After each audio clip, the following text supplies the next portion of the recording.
காலை கீற்றே நீதானே, கையில் தேநீரும் நீதானடி. வாசல் பூவோடு பேசும் நம் பிள்ளை, கொள்ளும் இன்பங்கள் நீதானடி. கண்ணும் சுருங்கிட நீயும், மீசை நரைத்திட நானும், வாழ்வின் கரைகளை காணும் காலம் அருகினில் நானும். நீ முறிக்கும் சோம்பலிலே நான் உடைஞ்சு சாஞ்சிடுவேன். நீ இழுக்கும் மூச்சுக்குள்ளே நான் இறங்கி தூங்கிடுவேன். குயிலாக நான் இருக்க நெடிலாக நீ. ஹே காய்ஸ், எல்லாரோட ட்ரெஸ்ஸும் அழகா இருக்கு. இப்படி ஜோடி ஜோடியா பார்க்கும்போது இன்னும் அழகா இருக்கு. அழகா இருக்கு இந்த 3 ஜோடியும். இல்லடா வினய், எனக்கும் அப்படித்தான் தோணுச்சு. நம்ம 3 பேரையும் பார்க்கும்போது ரொம்ப கியூட்டா இருந்தது. நம்மளே வீட்டுக்கு போய் சுத்தி போட்டுறணும். ஆமா கௌதம், கரெக்டா சொன்னீங்க. இவன் என்ன கையை பிடிச்சிட்டு நின்றுட்டு இருக்கான்? யாரும் பார்க்க மாட்டாங்கிற தைரியத்துல நிக்கிறானா? டேய் ஷாம, சொல்லுடா. ஏண்டா இப்படி கையை கோர்த்துக்கிட்டு 2 பேரும் நின்றுட்டு இருக்கீங்களே, ஏன் யாரும் பார்க்க மாட்டாங்கன்ற தைரியமா? தம்பி, எல்லாரும் இங்கே தான் நிற்கிறாங்க. அவங்க ஃபேமிலி, உன் ஃபேமிலி எல்லாம் பார்த்தாங்கன்னா டின்னு கட்டிடுவானுங்க, தெரியும்ல? பார்த்தா பார்க்கட்டும், எனக்கு என்ன? நான் ஏன் பொண்டாட்டி கையை பிடிச்சிட்டு இருக்கேன், யார் பார்த்தா எனக்கு என்ன? அது சரி. ஏண்டா நான் தோ தாலி கட்டி 3 முடிச்சு போட்டு பக்கத்தில் நிற்க வச்சிருக்கேன். அவள் கையை கூட நான் பிடிக்கலடா, சும்மா தான் நின்றுட்டு இருக்கேன். ஆனால் நீ பண்ணுற அலும்பு தாங்கலடா என்னால். இப்போவே இந்த அலும்பு பண்ணுறியே, கல்யாணம் ஆனதுக்கப்புறம் என்னென்ன பண்ணுவியோ நினச்சாவே பயமாக இருக்குடா ஷாம. அப்போ என்ன பண்ணுவான்? இதோட டபுளாக பண்ணுவான். சரி சரி, என்னை ஓட்டாதீங்க. யாரும் பார்க்க மாட்டாங்க, நம்ம இந்த சைடு தானே நிற்கிறோம். அதனால தான் தைரியமாக கையை பிடிச்சிட்டு இருக்கேன். ஓ அப்படி. சரிடா, என்ன ஒரு ஆச்சரியம், எப்போவுமே மகியோட தானே நிற்ப நீ. ஹல்தியில் சரி, மெகந்தியில் சரி, சங்கீத்தில் சரி, அப்புறம் எங்களுக்கு நேற்று நடந்த ரிசப்ஷனாக இருக்கட்டும், என்கேஜ்மெண்ட்டாக இருக்கட்டும், எல்லாத்துலேயுமே நீ மகி கூட தானே நின்றுட்டுருப்ப. இன்னைக்கு என்ன அதிசயமா வித்யா கூட வந்து நின்றுட்டுருக்க? டி மானங்கட்டவனே, அவளே மறந்துட்டு சும்மா இருந்தாலும் நீ சும்மா இருக்க மாட்ட போல இருக்கேடா. ஏன்டா அவளை ஏற்றி விட்டுட்டு இருக்க? அதெல்லாம் ஒன்றும் இல்லை வினய், வாங்கின அடி அப்படி, அதனால தான் அப்படி நிற்கிறாரு சார். ஓ அடி பிரிச்சிட்டியா? அதுதான் அங்கே போகாமல் இங்கே நின்றுட்டு இருக்கான். ஆமாம், வித்யா ஷாமுக்கு அடி கொடுத்த மாதிரி நானும் உனக்கு அடி கொடுத்தா நீ இப்படி வாய் பேச மாட்டேன். கரெக்டாக சொன்ன கமலி, அதை பண்ணு. தயவு செஞ்சு உன் புருஷனை முதல்ல கட்டி வை, அடக்கி வை சொல்லிட்டேன். இல்லைன்னா கொன்றுவேன். வாய் மட்டும் திரும்புடா. கல்யாணம் அங்கே தானே நடக்குது, அங்கே பாரு. என்ன பார்த்து என்ன நோட் பண்ணிட்டு அவள்கிட்ட போட்டு கொடுத்துட்ருக்க நீ. டே இப்போ இப்படி பேசுவடா, அப்புறம் பின்னாடி ப்ராப்ளத்தில் சிக்கும்போது என்னை தேடி தானே வருவ. அப்போ இருக்குடா உனக்கு. அதெல்லாம் அப்போ பார்த்துக்கலாம். வாயை மட்டும் கல்யாணத்தை பாடுறா. என்ன நேரம்டா. நம்ம மருமக அழகா இருக்கா இல்லைங்க? நம்ம மருமகளாச்சு, இப்போ அழகா தான் இருப்பா. வெத்தலை பாக்கோட வந்து வாசலில் நிக்கட்டா, இனி ஒத்தி போட்டா ஒத்துக்காது பஞ்சு மனசு. என்னங்க இப்படி 2 பேரையும் ஒன்றா பார்க்கும்போது மனசுக்கு ரொம்ப சந்தோஷமாக இருக்குங்க. இதே போல் எப்போவுமே அவங்க சந்தோஷமாக இதே மாதிரி இருக்கணும்னு நான் கடவுள்கிட்ட வேண்டிக்கிறேங்க. கண்டிப்பா ராதா, இனிமேல் நம்ம பொண்ணு இன்னும் ரொம்ப சந்தோஷமா இருப்பா. நம்ம அம்மாப்பில் ரொம்ப நல்லா பார்த்துப்பாரு, எனக்கு அந்த நம்பிக்கை இருக்கு. சரி, இங்க உங்க அண்ணன் அண்ணி யாருமே காணுமே. எல்லாரையும் கூப்பிடு, ராக்கு எல்லாரையும் மேலே கூப்பிட்டு. டைம் ஆகுதுல, உட்கார வைக்கணும் உங்களை. அதானே, யாரையுமே காணுமே. இதோ ஒரு நிமிஷங்க, நான் பார்க்குறேன்.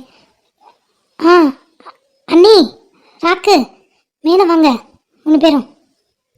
ரொம்ப சந்தோஷமா இருக்கேன். நானும் தான் சந்தோஷ். இது போல் எப்போவுமே நீ என் கூட சந்தோஷமா இருக்கணும். ஓகே, உன்னை சந்தோஷமா பார்த்துப்பேன். தெரியும் சந்தோஷ்.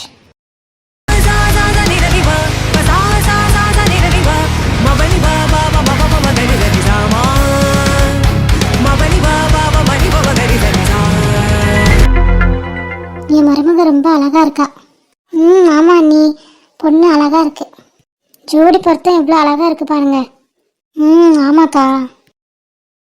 உங்களை தான் கூப்பிடுறாங்க அண்ணி. இதோ வர ராதா. அங்கே தான் ஸ்டேஜுக்கு வர சொல்கிறாங்க. எங்கே போயிட்டா இவ ராக்கு? இதோ நிக்கிறா பாரு கோமு. சரி வாங்க, கூப்பிடுறாங்கல்ல போவோம். வா கோமு. எங்க நீங்க இங்கே நில்லுங்க, ஸ்டேஜுக்கு கூப்பிடுறாங்க, நாங்க போறோம் 3 பேரும். சரிம்மா நீ போ, நாங்கள் இங்கே நிற்கிறோம். சரிங்க. ஏ ராக்கு, உன்னதான் கூப்பிடுறாங்க கோமு அக்கா. இதோ வரேன் அத்தாச்சி. சரிடி, நான் ஸ்டேஜுக்கு போகிறேன், நீங்கள் 2 பேரும் இல்லைங்க. சரி ராக்கு, போயிட்டு வா. சரிக்கா. ஏன் மாதிரி மினி அக்கா அழகா இருக்காங்களா இந்த சாரியில? ஆமா, மினி அக்கா ரொம்ப அழகா இருக்காங்க. மினி அக்கா மட்டும் இல்லை, நீ எல்லாரும் பாத்தியா? காயு அக்கா இருக்கட்டும், அப்புறம் வித்யா அக்கா, அப்புறம் கமலி அக்கா, அப்புறம் சத்யா அக்கா, அப்புறம் இதோ ஷாலு அக்கா, எல்லாருமே சாரியில அழகா இருக்காங்க. பார்த்தேன்டி. அதை விட எங்க மாமா பாத்தியா, வேஷ்டி சட்டியில சூப்பரா இருக்கார்ல. அண்ணா எப்பவுமே அழகா தானடி இருப்பாரு. என்ன பக்கத்தில் நின்றுட்டு அஸ்கில மாமா மாமா அப்படின்னு கூப்பிட்டுட்டு இருக்க? என்ன வேணும்? இல்ல, நீங்க இந்த வேஷ்டி சட்டில அழகா இருக்கீங்க, அதனாலதான் நாங்க 2 பேரும் உங்களுக்கு காம்ப்ளிமெண்ட் கொடுக்கலான்றதுக்காக கூப்பிட்டோம்.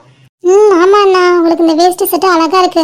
ஃபர்ஸ்ட் டைமா நீங்க வேஷ்டி சட்டை கட்டி நாங்க பாக்குறோமா, அதனால இன்னும் கியூட்டா இருக்கு. உங்களுக்கு ட்ரெடிஷ்னல் நல்லா இருக்கு மாமா. ஆமா மாமா, நம்ம நாட்டு பசங்க ட்ரெடிஷ்னலா வேர் பண்ணாதான் அழகா இருப்பாங்க. இனிமே நீங்க ட்ரெடிஷ்னலா வேர் பண்ணுங்க எல்லா ஃபங்க்ஷனுக்குமே. ஓகே? சரிடாம்மா, இனிமே வேஸ்ட் சட்டையே போறேன் எல்லா ஃபங்க்ஷனுக்கு. ஓகே? ஓகேண்ணா. சரி, நீங்க எதுக்கு saree கட்டாம லகங்காவே போட்டுட்டு இருக்கீங்க 2 பேரும்? saree கட்டிருக்கலாம்ல? ஆமா, நாங்க சின்ன பசங்க, ஸோ நாங்க லெஹங்கா போட்டால் தான் நல்லா இருக்கும். சாரி கட்டுறதுக்கு இன்னொரு 2-3 இயர்ஸ் இருக்குல்ல மாமா. நான்லாம் 18 ஏஜ் ஆனதுக்கு அப்புறம் தான் சாரி கட்டணும்னு ஒரு குறிக்கோளில் இருக்கேன். ஆல்ரெடி நம்ம சடங்குலலாம் சாரி கட்டிட்டாங்கல்ல, அதுவே போதும். இதுக்கப்புறம் 18 ஏஜ்க்கு மேலே தான் சாரி கட்டணுன்ற ஒரு முடிவே எடுத்திருக்கேன் மாமா நான். ஆமாண்ணா, நானும் தான். நல்ல டிசிஷன் எடுத்திருக்கீங்க 2 பேரும். இதை இப்படியே ஃபாலோ பண்ணுங்க. 2 பேருக்கும் 16 வயசு ஆக போகுது. இதோ இவளுக்கு 2 நாள்ல இல்லை, நாளைக்கு பர்த்டே. உனக்கு 16 வயசு ஸ்டார்ட் ஆயிரும், உனக்கு இன்னும் 2 மாசத்துல ஸ்டார்ட் ஆயிரும். ஆனா நீங்க இன்னும் சின்ன பசங்க இல்ல மாமா. எங்களுக்கு எவ்வளோ வயசானாலும் நாங்க எப்பவுமே குட்டி பொண்ணு தான் இல்ல மலரு? பின்ன குட், கரெக்டா தான் சொன்னீங்க. நீங்க எவ்வளவு வளர்ந்தாலும் எங்களுக்கு நீங்க குழந்தை தான். இப்படியே இருங்க. ஓகே மாமா. மாமா, நீங்க ஸ்டேஜுக்கு போகலையா? நான் எங்க போனேன்? ஏதாவது முறை செய்யறதுக்கு கூப்பிடுவாங்க, அப்போ மட்டும் போவேன். அதுக்கப்புறம் பெண்கள் மாநாடு தான் அங்கே ஃபுல்லாக நிற்கிதுல்ல, அவங்க பார்த்துப்பாங்க. சரிங்க மாமா. இதோ அவ்வளோதான், மினியக்கா கல்யாணம் ஆக போகுது, தாலி கட்ட போகிறாங்க. ஆமா, பாவம் மினியக்கா அலற மாதிரியே இருக்காங்க இல்லடி? அது இந்த டைம்ல எல்லா பொண்ணுங்களுக்கும் அப்படி தானடி இருக்கும், அதான் அவங்களுக்கும் அப்படி ஃபீலாக இருக்கு போல. சே, கஷ்டமா இருக்குடி. எல்லாம் சரியாயிரும்டி. வா பட பட பட பட படவென எந்தன் கண்ணம்மா, நீ தொட தொட தொட தொட துடிக்குது எந்தன் நெஞ்சம்மா. ஹே சிலு சிலு சிலு சிலு சிலுவென கொஞ்சம் செல்லம்மா, நான் சட சட சட சட மழையென வந்தேன் கண்ணம்மா. திருநாள் இதுவா, இதயம் தரவா, உரைத்தேன் மெதுவா, கொஞ்சி கொஞ்சி வரவா. வா பட பட பட ஏய், மினியக்கா அழகா இருக்காங்க, அண்ணாவும் அழகா இருக்காரு. இன்னும் கொஞ்ச நேரத்தில் மேரேஜ் முடிஞ்சிடும், நம்மளும் ரிட்டன் காரைக்குடிக்கு கிளம்பி போயிடுவோம். ரொம்ப மிஸ் பண்ணுவோம்ல? ஆமாம் சீனியரே, இது நல்ல எக்ஸ்பீரியன்ஸ். ஆனால் உண்மையிலே ரியலி ரொம்ப ஹாப்பியாக இருந்துச்சு இந்த ஒரு வாரம் எப்படி போச்சுன்னே தெரியல. சந்தோஷமாக இருந்தா அந்த நாள் அப்படியே டப்புன்னு ஓடிடும்டா. அது மாதிரி தான் அந்த ஒரு வாரமும் ஓடிடுச்சு. ரொம்ப கஷ்டமா இருக்கு எனக்கும். சத்யா, ரொம்ப கஷ்டப்படாத. அடுத்து உனக்கும் சீனியருக்கும் தான் மேரேஜ், அப்போ என்ஜாய் பண்ணலாம். ஓகே? நினைப்பு தான் பொழப்பு கிடக்குமா. அவர் இப்பதான் முடிச்சிருக்காரு படிப்பே, இதுக்கப்புறம் ஒரு வேலைக்கு போகணும், நான் 1 வருஷம் முடிக்கணும், அதுக்கப்புறம் தான் மேரேஜ் பத்தி வீட்லயே பேசணும். அதுக்குள்ள எங்களுக்கு மேரேஜ் சீக்கிரம் நடந்துருமா? ஏன்டா சத்யா, நம்ம ஒரு பிளான் போடுவோம், பட் கடவுள் அண்ட் அட்மின் என்ன பிளான் போடுவார்னு நமக்கே தெரியாது இல்லையா? ஸோ மேபி நெக்ஸ்ட் மேரேஜ் உங்களுதா கூட இருக்கலாம். ஸோ வெயிட் பண்ணி பார்க்கலாம். தேவினே, அப்படியா சொல்ற? அப்படி மட்டும் நடந்துச்சுன்னா உனக்கு நான் சக்கரை அள்ளி போடுறேன்டா வாயில. ஏன் சீனியர் இவ்வளோ சந்தோஷமான விஷயம் சொல்றேன், வெறும் சக்கரை தானா? வெறும் ட்ரீட்லாம் வைக்க மாட்டீங்களா என்ன? ஏய், நீ சொன்ன மாதிரி மட்டும் எங்க 2 பேருக்கும் சீக்கிரம் மேரேஜ் ஆகட்டும். நீ என்ன கேட்குறியோ நான் கூட்டிட்டு போய் உனக்கு வாங்கி தரேன்டா. ஓகே? அப்போ ஓகே சீனியர். அப்பா, இவனுங்க தொல்லை தாங்க முடியல. அங்கே ஒரு மேரேஜ் நடந்தே முடியல, இப்போதான் ஸ்டார்ட் பண்ணிட்டு இருக்காங்க. அதை பாருங்களான்னா இன்னுமே நடக்க போகிற மேரேஜை பற்றி யோசிச்சுட்டு பேசிட்டு இருக்கானுங்க. சும்மா விடு ஷாம், ஆசையா தானே பேசுறாங்க, பேசட்டும். என்ன ஒன்றும் இல்லை. அப்புறம் என்ன, திரும்பு திரும்புடா. சரிடி கரெக்டாக திரும்புகிறேன். தலை முதல் கால் வரை தவிக்கின்ற தூரத்தை இதழ்களில் கடந்து விடு. உன் மீசையின் முடி என்ற மெல்லிய சாவியல் புலங்களில் உனை தென்றல் தீண்டவும் விடமாட்டேன். அந்த திங்க மாப்பிள்ள இந்தாங்க தாலி, பொண்ணு கழுத்தில் கட்டுங்க. நல்லபடியாக கல்யாணம் முடிஞ்சுது. அக்கா நல்லபடியாக கல்யாணம் முடிஞ்சுது. இப்போ தாண்டி ராக்கு ரொம்ப சந்தோஷமா இருக்கு. ஒரு பக்கம் சந்தோஷம் இருந்தாலும் இன்னொரு பக்கம் என் பொண்ணு என்னை விட்டு போறான்னு நினைக்கும் போது ரொம்ப வருத்தமாக இருக்கிறாக்கு. அப்புறம் கல்யாணம்னா எல்லா பொண்ணும் புகுந்த வீட்டுக்கு போய் தானமா ஆகணும். நீ நம்ம வீட்டில் இருந்து உன் வீட்டுக்கு போகலையா? எல்லா பொண்ணுகளுக்கும் உள்ளது தானம்மா, வருத்தப்படாதா, நம்ம பிள்ளை நல்லா இருக்கும். சரிங்க அண்ணி. நான் உன்னோட சுக துக்கம் எல்லாத்துலேயுமே உனக்கு துணையாக இருப்பேன். எப்போவுமே உனக்கு சப்போர்ட்டிங் பார்ட்னராக உன் கூடவே இருப்பேன். I promise you Mini. தெரியும் Santhosh. I love you Santhosh. I love you too Mini. தேவதை அவள் ஒரு தேவதை, அழகிய பூமுகம் காணவே ஆயுள்தான் பெரியவங்க கிட்ட ஆசீர்வாதம் வாங்கிக்கோங்க. சரிங்க ஐயரே. அவள கல்யாணம் நல்லபடியாக முடிஞ்சிருச்சு இல்லை மாமா? இப்போ தாண்டி ரொம்ப சந்தோஷமாக இருக்குது. மனசே இப்போ தான் ரிலாக்ஸாக இருக்குது. அவளோட மேரேஜ்க்காக எவ்வளோ போராட்டம், எவ்வளோ மாப்பிள்ளை, எவ்வளோ கஷ்டப்பட்டா தெரியுமா? மாப்பிள்ளை எதுவும் அமையலைன்னு. ஆனால் வெளிக்காட்டாமல் இருந்தா. அப்பா அம்மா டெய்லி புலம்பிகிட்டே இருப்பாங்க, பணம் காசு இருந்து என்ன பிரயோஜனம், நம்மளால் நம்ம பொண்ணுக்கு ஒரு மாப்பிள்ளை பார்த்து கல்யாணம் பண்ணி வைக்க முடியலையே, இப்படி உட்கார வச்சிருக்கமேன்னு ரொம்ப வருத்தப்படுவாங்க டெய்லி. இப்போ அதுக்கு எல்லாம் சேர்த்து ஒரு நல்ல மனுஷன் நம்ம வீட்டுக்கு மருமகனாக வந்திருக்காருன்னு நினைக்கும் போது ரொம்ப சந்தோஷமாக இருக்குடி. அங்கே போய் கண்டிப்பாக அக்கா ரொம்ப சந்தோஷமாக இருப்பா. ஏன்னா மாமாவும் சரி, மாமா குடும்பத்தில் இருக்கவங்களும் சரி, எல்லாருமே தங்கமானவங்க. நம்ம மினி அக்காவை ரொம்ப பத்திரமா பார்த்துப்பாங்க. ஆமாம் மாமா, மினி அக்கா நல்ல மனசுக்கு எல்லாமே நல்லபடியாக தான் அமையும். அவங்க நல்லா இருப்பாங்க. சீக்கிரமே நமக்கு ஒரு மருமகனையோ மருமகளையோ பெற்று கொடுத்துருவாங்க. அப்புறம் என்ன, நம்ம வீட்டில் ஹாப்பி தான். நீ சொல்கிறது கேட்கும் போதே ரொம்ப சந்தோஷமாக இருக்கு காயு. சீக்கிரமே அக்கா ஒரு பேபி பெற்று கொடுத்துட்டான்னா போதும். அதை தவிர வேறு எனக்கு எதுவுமே வேணாண்டி. சீக்கிரமே நடக்கும் மாமா, நீங்கள் கவலைப்படாதீங்க என்ன. அப்புறம் பிங்கியோட பர்த்டே பார்ட்டிக்கு அரேஞ்ச் பண்ணிட்டீங்களா? நோடா, இப்போ தான் அக்காவை கொண்டு போய் விடணும். விட்டுட்டு வந்துட்டு அதுக்கப்புறமா தான் எல்லா அரேஞ்ச்மெண்ட் பண்ணணும். பிங்கியை மட்டும் டெரஸ் பக்கம் எட்டி பார்க்க விடாமல் பார்த்துக்கோங்க சரிங்களா? மற்ற எல்லாத்தையும் நான், பசங்களாம் இருக்கோம், எல்லாருமே இருக்கோம், நாங்கள் பார்த்துக்குறோம். மலரை வந்து பிங்கியை கவனிச்சிட்டே இருக்க சொல்லி, பிங்கி பின்னாடி இருக்க சொல்லி. ஏன்னா பிங்கி இந்த பக்கம் வந்துட்டான்னா சொதப்பிடும். ஸோ மலரை வந்து அவளை டேக் கேர் பண்ண சொல்லு, ஓகேவா? ஓகே மாமா, நான் மலர்கிட்ட சொல்லிடுறேன். அப்புறம் மாமா சொல்லுங்க. நீங்கள் நான் இந்த ட்ரெஸ்ஸில் ரொம்ப அழகாக இருக்கீங்க மாமா. சீரியஸாக ட்ரெடிஷ்னலில் உங்களை ஃபஸ்ட் டைம் பார்க்குறேன்னா ரொம்ப க்யூட்டாக இருக்கீங்க மாமா. என்ன மேடம் நீங்கள் லேட்டு மேடம். உங்களுக்கு முன்னாடியே என்னோட செல்லக்குட்டி சொல்லிட்டா. இது செல்லக்குட்டி சொன்னாலா? யார் அவ? என்ன சொன்னா? அவளா, உங்களுக்கு பேண்ட் ஷர்ட்டை விட இந்த மாதிரி ட்ரெடிஷ்னல் வேஷ்டி சட்டை அழகாக இருக்குன்னு நான் போட்டு வந்து நின்று அடுத்த செகண்டே சொல்லிட்டா. அவ சொன்னவ நான் தான் என் மாமா ரசிக்கணும், நான் தான் சொல்லணும். யார் சொன்னா? மகியா? ஏன்னா இந்த மாதிரி முந்திரி கொட்டை வேலைன்னா அவள் தான் பாப்பா, அவள் தான் சொன்னாளா? சேச்சா, மகிலாம் இல்லை, அவள் என்னோட செல்லம், என்னோட உயிர், எல்லாமே அவள் தாண்டி. அது எல்லாமே நான் தான் உங்களுக்கு உயிர் செல்லம் எல்லாம். நான் உங்கள்கிட்ட இப்போ தான் சொல்கிறேன். எனக்கு முன்னாடி யார் சொல்லியிருப்பா? நீங்கள் யாரை பற்றி பேசுகிறீங்க மாமா? எனக்கு புரியல. ஒருவேளை அத்தை சொன்னாங்களா இல்லை மினி அக்கா சொன்னாங்களா? அவங்களுக்கெல்லாம் ரொம்ப முக்கியமானவங்க. நான் இல்லை, அத்தை இல்லை, மினி அக்கா இல்லை, எங்களை விட முக்கியமானவங்க யார் அவங்க? சொல்லுங்கள். உங்கள் கிளாஸில் உங்களோட ஒர்க் பண்ணுறவங்கலேருந்து உங்கள் ஃப்ரெண்ட்ஸ் வந்துருந்தாங்களே, அவங்கள ஒரு அக்கா இருந்தாங்க, ஒருத்தவங்க 2 பேர் இருந்தாங்க. அவங்கள யாராவது சொன்னாங்களா? சேச்சா, என் ஃப்ரெண்ட்ஸ்லாம் அந்த மாதிரிலாம் அட்மிட் பண்ணவே மாட்டாங்க, தண்டங்க அதுக்கெல்லாம். யாருன்னு கேட்டேன். தயவு செஞ்சு நான் கோவப்படுறதுக்குள்ள உண்மையை சொல்லிடுங்க. நான் சந்தோஷமான நாள் கோவப்படக்கூடாதுன்னு சிரிச்சுட்டு உங்ககிட்ட கேட்டுட்ருக்கேன், சொல்லிடுங்க. போதும் போதும், கடுக்க எண்ணெயில் பட்டு புரியாது. வேற யாரும் இல்லை, நம்ம பிங்கி தான் சொன்னான். பிங்கியும் மலரும். அப்பா, பிங்க்கும் மலருமா? நான் வேற எவ்வளோ நினச்சி பயந்துட்டேன். போங்க மாமா. பரவாயில்ல, மாமா மேலே இவ்வளோ பொசசிவ் உனக்கு. நல்லா இருந்தது பார்க்க. இங்க பாருங்க, உங்களுக்கு நான் மட்டும்தான், அதே மாதிரி எனக்கு நீங்க மட்டும்தான். இந்த ஜென்மத்துல மட்டும் இல்ல, இனிமே எத்தனை ஜென்மம் வந்தாலும். ஓகே? Okay madam. உங்கூட நான் கூடி இருந்திட எனக்கு சென்மம் ஒன்று போதுமா?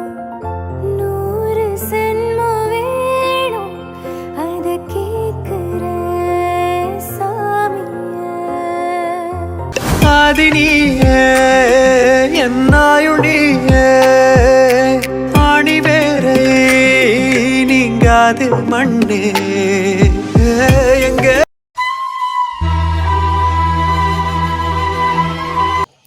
இவர் இங்க தான் நிற்கிறாரு. இவர்கிட்ட நம்ம என்ன நினைக்கிறோமோ அது எல்லாமே பேசிடலாம். இதுக்கு மேலேயும் அவரை ஹர்ட் பண்ணக்கூடாதுன்னு நினைக்கிறேன். பாவம் அவரு. சிவி சிவி சொல்லுங்க. என்ன என்கிட்டலாம் பேசுறதுக்கு வந்திருக்கீங்க? சிவி, என் மேல கோவமா உங்களுக்கு? உங்கள் மேலே கோவப்பட்டு நான் என்னங்க பண்ண போகிறேன்? எதுக்கு ஃபர்ஸ்ட் உங்கள் மேலே கோவப்பட போகிறேன்? இல்லை சிவி, நீங்கள் கோவமாக தான் இருக்கீங்கன்னு நினைக்கிறேன். ஏன்னா என்னை பார்க்கும்போது ஒரு ஸ்மெயில் கூட பண்ண மாட்டேங்கிறீங்க, ஒரு கேட்டசி கூட ஹாயோ பாயோ சொல்ல மாட்டேங்கிறீங்க. அப்போது என் மேலே கோவமாக இருக்கீங்கன்றது தானே உண்மை? நீங்கள் பாருங்கள், உங்ககிட்ட பேசுகிறதுக்கு எனக்கு எதுவும் இல்லை, அதனால நான் உங்களுக்கு பாயோ ஹாயோ சொல்லலை. ஒரு கேட்டசிக்காக கூட சொல்கிறதுக்கு உங்ககிட்ட எதுவுமே இல்லை, அதனால தாங்க சொல்லலை. நீங்கள் என்னோட தங்கச்சி ஃப்ரெண்ட், அவ்வளோதான்.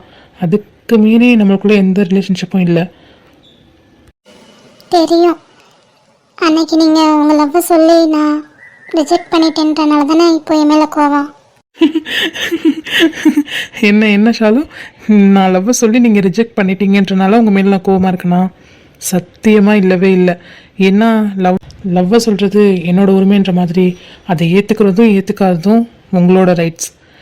நீங்கள் ஏற்றுக்கல, அதனால ரிஜெக்ட் பண்ணிட்டீங்க. இதனால நான் உங்கள் மேலே கோவப்படுறதுக்கு என்ன இருக்குது சொல்லுங்கள்? அப்படியே என்னை பார்த்தா கூட பேச மாட்டேங்கிறீங்க, யாரோ மூணாவது மனுஷி பார்க்குற மாதிரி ஒதுங்கி போயிடுறீங்க. ஒன்று சொல்லவா? நான் உங்ககிட்ட லவ்வை சொன்னது தப்பு இல்லை, அதை நீங்கள் ரிஜெக்ட் பண்ணதும் தப்பு இல்லை. ஏன்னா அது உங்களோட லைஃப், ஏற்றுக்கிறதும் ஏற்றுக்காததும் that is your wish. But அதுக்காக பயன்படுத்தின வேர்டு இருக்குது பார்த்தீங்களா, அது உண்மையிலே என்னை ரொம்ப காயப்படுத்திருச்சு ஷாலு. ஒன்று சொல்லணும்னு நினைக்கிறேன் ஷாலுண்ணா.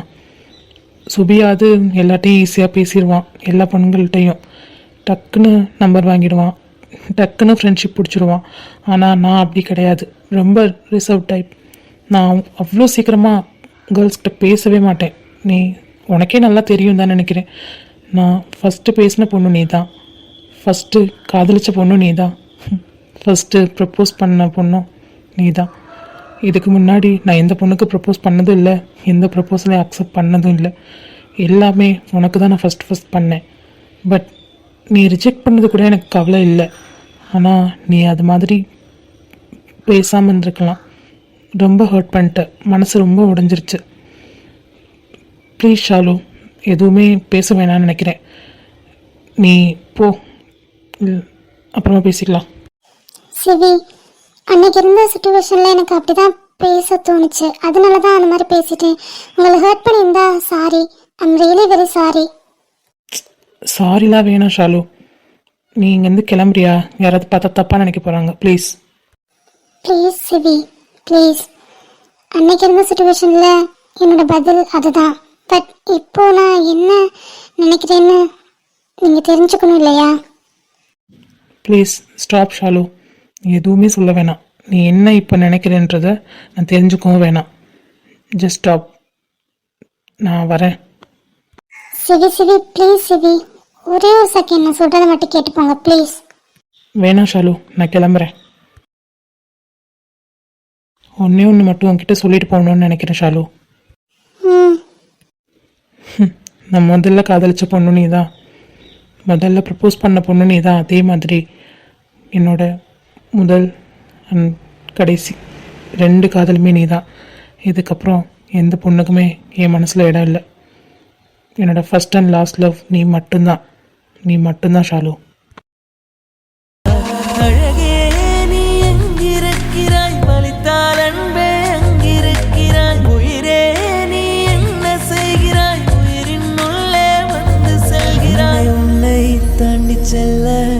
கொஞ்ச காலம் கொஞ்ச தூரம். ஒரு நிமிஷம் நான் சொல்றத கேட்டுட்டு போங்க சிவி ப்ளீஸ். சிவி ப்ளீஸ், சிவி நில்லுங்க. ச்சே, நான் உங்க லவ்வை ரிஜெக்ட் பண்ணும்போது நீங்க நின்று சைலண்டா எல்லாத்தையும் கேட்டுட்டு இருந்தீங்க. இப்போ நான் என்னோட காதலை சொல்ல வரும்போது நீங்க இப்படி என்னன்னு கூட காதலை வாங்காம போயிட்டீங்களே சிவி. இதுக்கப்புறம் உங்களை நான் எங்க வந்து நான் பார்க்க முடியும்? ப்ளீஸ், நான் சொல்றது ஒரு செகண்ட் கேட்டுக்கலாம்ல. ஏன் இப்படி பண்ணீங்க? நானும் உங்களை காதலிக்கிற சிவி. நான் எப்போ உங்களை வேணான்னு ரிஜெக்ட் பண்ணணும் அப்பத்துலேருந்து என்ன அறியாமலே நீங்கள் என் மனசுக்குள்ளே வந்துட்டீங்க. அதை ஒரு நேரம் பார்த்து உங்ககிட்ட சொல்லலாம்னு நினச்சேன். ஆனால் நீங்கள் உங்கள் மனசில் என் மேலே இவ்வளோ வெறுப்பு வச்சுருப்பீங்கன்னு தெரில. அதுக்கு காரணம் நான் தான். ஏன்னா அன்னைக்கு நான் அந்த மாதிரி வேர்ட்லாம் யூஸ் பண்ணியிருக்கக்கூடாது. ரொம்ப ஹர்ட் பண்ணிட்டேன் உங்களை. அதனால தான் நீங்கள் எப்படி இருக்கீங்க எனக்கு தெரியும். நீங்கள் ரொம்ப நல்லவர் சிவி. உங்கள் இடத்துல வேறு பையன் இருந்தா கண்டிப்பாக என்ன பதிலுக்கு ஹர்ட் பண்ணியிருப்பான். நீங்கள் கொஞ்சம் கூட என்ன ஹர்ட் பண்ணாமல் அழகாக ஆன்சர் பண்ணிட்டு போயிருக்கீங்க. இது வரைக்கும் நான் உங்களை வேணான்னு சொல்லிட்டு என்ன எந்த டார்ச்சரும் பண்ணலை. நீங்கள் ரொம்ப நல்லவர். லைஃப்பில் உங்களை மாதிரி பையன் யாருக்குமே கிடைக்க மாட்டான். நான் உங்களை மிஸ் பண்ணக்கூடாதுன்னு நினைக்கிறேன். கண்டிப்பாக மிஸ் பண்ணவும் மாட்டேன். I love you Sivi. I love you. உசுரே அட நீதானடா, கனவா நனவா இங்க நின்னாயடா, காயோ ராதா நெஞ்சோ சேராதா. சொல்லு மகி. என்னமோ பேசணும்னு தனியாக கூட்டிகிட்டு வந்து ஒரு 5 மினிட்ஸாக அப்படியே நிற்கிற. என்னாச்சு? ஏதோ ப்ராப்ளமா? இல்லை மாமா, ப்ராப்ளம்லாம் ஒன்றும் இல்லை. உங்ககிட்ட கொஞ்சம் பேசணும், அதனால தான் கூட்டிகிட்டு வந்தேன். அதான் என்ன பேசணும் சொல்லு. அது வந்து மாமா, இப்போது கல்யாணம் முடிஞ்சிருச்சு. நீங்கள் நம்ம வீட்டுக்கு வருவீங்களா இல்லை இங்கேருந்து அப்படியே கிளம்பிடுவீங்களா? நம்ம வீட்டுக்கு தான் வருவேன் மகி. ஆனால் வீட்டுக்கு வந்துட்டு அக்காவையும் அத்தானையும் விட்டுட்டு கொஞ்சம் நேரம் அங்கே இருந்துட்டு மறுபடியும் கிளம்பி இங்கே வந்துடுவேன்.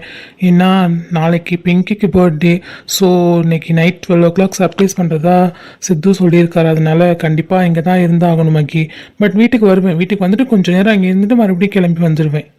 ஓ அப்படியா மாமா. அப்போ அங்கே சித்து அத்தானோட வந்துட்டு நீங்கள் அப்படியே கிளம்பிடுவீங்க. அப்போ ஒரு 1/2 hour தான் இருப்பீங்க இல்லையா? அது சரியாக தெரியல மகி. அது வந்து மாமா, சொல்லு மகி. ஏதோ சொல்லணும்னு கூட்டிகிட்டு வந்த. உன் உதட்டில் இருக்கு, ஆனால் வெளில வரமாட்டேங்குது. என்ன எதுவாக இருந்தாலும் சொல்லு. என்கிட்ட தானே சொல்கிற, சொல்லு. அது எப்படி சொல்கிறதுன்னு தெரில மாமா. ஏதோ ஒரு மாதிரி பதட்டமாக இருக்குது. என்கிட்ட தானே சொல்கிற. மைண்டு ஃப்ரீயாக வச்சுட்டு ரிலாக்ஸாக பேசு. ஒன்றும் ப்ராப்ளம் இல்லை, சொல்லு. அது வந்து மாமா, உங்களுக்கே தெரியும் சின்ன வயசுலேருந்து நீங்கன்னா எனக்கு ரொம்ப பிடிக்கும். ஷாலு எது கேட்டாலும் நான் அவளுக்கு நான் தரமாட்டேன். ஆனால் நீங்கள் என்ன கேட்டாலும் நான் கொடுத்துருவேன். அது எவ்வளோ பெரிய விஷயமா இருந்தாலும் என்கிட்ட அது என்னோடய பொக்கிஷமாக இருந்தால் கூட நீங்கள் கேட்டால் அடுத்த நிமிஷமே நான் எடுத்து உங்ககிட்ட கொடுத்துருவேன். இதனால ஷாலுக்கும் எனக்கும் கூட நிறையா வாட்டி சண்டை வந்திருக்கு. அவன் கேட்டால் மட்டும் எல்லாத்தையும் தர, நான் கேட்டால் ஒரு சின்ன சாக்லேட் கூட தர மாட்டேன்ற அப்படின்னு சண்டை போட்டிருக்கா. எனக்கு அப்போல்லாம் புரியல மாமா இதுக்கான அர்த்தம் என்னன்ட்டு. இதுக்கான அர்த்தம்னா புரியல. அதான் மாமா, அந்த ஏஜில் அதுக்கான அர்த்தம் எனக்கு புரியல. பட் இப்போ எனக்கு நல்லாவே புரியுது மாமா. என்ன புரியுது மகி உனக்கு? கொஞ்சம் தெளிவாக சொல்லேன். மாமா, நான் ஸ்ட்ரெயிட்டாகவே சொல்லணும்னு நினைக்கிறேன். நான் உங்களை மனசார நேசிக்கிறேன் மாமா. அதுதான் உண்மை. அது நான் இப்போ இடப்பட்ட காலத்தில் எனக்கு புரிஞ்சுது. உங்கள் மேலே உள்ளது காதல் தான்னு. அதை உங்ககிட்ட சொல்லணும்னு நீங்கள் எவ்வளவோ ட்ரை பண்ணேன். பட் அதுக்கான சுச்சுவேஷன் அமையலை. இப்போ அமைஞ்சிருக்கு. நம்ம ரொம்ப வருஷம் கழித்து நேரில் பார்க்குறோம். இப்போ தானே உங்ககிட்ட சொல்ல முடியும். நீங்கள் மறுபடியும் காரைக்குடி போயிட்டீங்கன்னா எப்போ சென்னை வருவீங்கன்னே தெரில. அதனால தான் என்னோடய காதலை உங்ககிட்ட சொல்லிடலான்னு இப்போ தனியாக கூட்டிகிட்டு வந்தேன் மாமா. நான் உங்களை காதலிக்கிறேன் மாமா. நீங்கள் என்னைய காதலிக்கிறீங்களா மாமா? மகி, என்ன சொல்கிற? லவ் பண்ணுறியா? பட் எனக்கு அந்த மாதிரி எண்ணம் இல்லை. நீ என்னோட அத்தை பொண்ணு. அந்த பாசம் எப்போவுமே என் மனசில் இருக்கும். எப்போவுமே எத்தனை வருஷம் ஆனாலும் எவ்வளோ வயசானாலும். ஆனால் அது லவ் இல்லை மகி. உனக்குமே இப்போது தப்பாக தோணுதுன்னு நினைக்கிறேன். இப்போது என் மேலே வந்திருக்கிறது ஜஸ்ட் இன்ஃபாக்சுவேஷனாக தான் இருக்கும், காதலாக இருக்காது மகி. நல்லா புரிஞ்சுக்கோ. முதல்ல படித்து முடி, அதுக்கப்புறம் எதுவாக இருந்தாலும் திங்க் பண்ணு, ஓகேவா? இந்த இடப்பட்ட காலத்தில் எதையுமே யோசிக்காத. ஏன்னா இந்த வயசு ரொம்ப அலைப்பாயிர வயசு. இந்த வயசில் நம்ம ஏதாவது ஒரு டெசிஷன் எடுத்தோம்னா அது தப்பாக தான் போகும். நீ கொஞ்சம் மெச்சூர்டாக யோசி, ஓகேவா? நீ படித்து முடி, அதுக்கப்புறம் எதுவாக இருந்தாலும் பேசிக்கலாம். மாமா, இது இன்ஃபாக்சுவேஷன் இல்லை மாமா, இது உங்கள் மேலே உள்ள அழகான காதல். நான் உங்களை என் உயிருக்கு மேலே அதிகமாக நேசிக்கிறேன் மாமா. நீங்கள் தான் என்னோடய உலகம், நீங்கள் தான் என்னோடய உயிர். அந்தளவுக்கு என் மைண்ட்லேயும் சரி மனசுலையும் சரி நீங்கள் எப்போவோ வந்துட்டீங்க. நீங்கள் இல்லாத வாழ்க்கையை என்னால் ஒரு செகண்ட் கூட யோசிச்சு பார்க்க முடியாது மாமா. ஹே மகி, என்ன சொல்கிற? நான் தான் சொல்கிறேன்ல, அந்த மாதிரி எண்ணம் எனக்கு கொஞ்சம் கூட இல்லை மகி. எதுவாக இருந்தாலும் நம்ம அப்புறம் பேசிக்கலாம். இப்போ ஃபங்க்ஷன் நடக்குது, அதில் கான்சன்ட்ரேட் பண்ணுவோம். மற்றதை ஃபங்க்ஷன் முடிச்சுட்டு பேசிக்கலாம். அதான் ஃபங்க்ஷன்லாம் முடிஞ்சிருச்சுல மாமா. அண்ணாவுக்கு அன்றைக்கும் கல்யாணம் ஆகிடுச்சு. இதோட நான் வீட்டுக்கு கிளம்பிடுவேன், நீங்களும் ஊருக்கு கிளம்பிடுவீங்க. ஸோ நான் இந்த டைமில் தானே மாமா சொல்ல முடியும். ஹே மகி, அது வந்து ஷாம், மத்தி, இது வித்யா குரல்ல. ஒருவேளை நம்ம பேசினதெல்லாம் கேட்டிருப்பாளா? இப்போ ப்ரப்போஸ் பண்ணது எதுவும் பார்த்துருப்பாளா? பார்த்தா அவ்வளோதான், ரொம்ப கஷ்டப்படுவா. ஆல்ரெடி இவங்கிட்ட பேசிகிட்டு இருக்கிறதுக்கே அவள் ரொம்ப கஷ்டப்பட்டுட்ருக்கா. இதில் அவள் ப்ரப்போஸ் பண்ணதெல்லாம் கேட்டிருந்தான்னா உடஞ்சிடுவாளே. வித்யா, எப்போ வந்த? நான் இப்போ தான் வந்தேன் ஷாம், ஜஸ்ட் நவ். அப்பா, இவ எதுவும் கேட்கல போல. அப்படி கேட்டிருந்தா இந்நேரம் ரணகலமாக இருக்கும். சொல்லி வித்யா, என்னாச்சு? இல்லை, மகியை அங்கே தேடிட்டுருக்காங்க. நாத்தனார் ஏதோ பட்டம்லாம் கட்டணுமா, அதனால மகியை தேடினாங்க. அதனால தான் மகியை தேடி நான் இங்கே வந்தேன். நீங்கள் இன்னொரு பேசிகிட்டு இருந்தீங்க. என்னைய தேடுறாங்களா வித்யா? ஆமாம் மகி, சீக்கிரம் போ. ஓ அப்படியா, சரி சரி, நான் போகிறேன். மாமா, சொல்லு. நான் எல்லாமே சொல்லிட்டேன், நீங்கள் தான் சொல்லணும். ஊருக்கு போயிட்டு மறக்காமல் கால் பண்ணுங்கள், ஓகேவா? சரி. டேய், என்னடா சொல்லிட்டு போகிறா? ஏதோ கால் பண்ணி சொல்ல சொல்கிறா. என்ன சொல்ல சொன்னா? நீ இவ வேற கரெக்டாக கேட்குறாளே, இப்போ என்ன சொல்லி சமாளிக்கிறது ஷாம்? ஏதாவது சொல்லி சமாளி. டேய், ஒன்றை தான் கேட்குறேன், என்ன சொன்னா அவ? ஒன்றும் இல்லை, வீட்டுக்கு வரியான்னு கேட்டா. இல்லை, நாளைக்கு பிங்கி பர்த்டே இருக்குது, ஸோ செலிப்ரேட் பண்ணணும், அதனால் நான் செத்து கூட வந்துட்டு திரும்ப நான் ரிட்டன் இங்கே வந்துடுவேன்னு சொன்னேன். ஸோ அதனால தான் வீட்டுக்கு போயிட்டு கால் பண்ணுங்கன்னு சொல்லிட்டு போகிறா. வேற ஒன்றும் இல்லடி. வேற எதுவும் இல்லை இல்லை? வேற எதுவும் இல்லடி.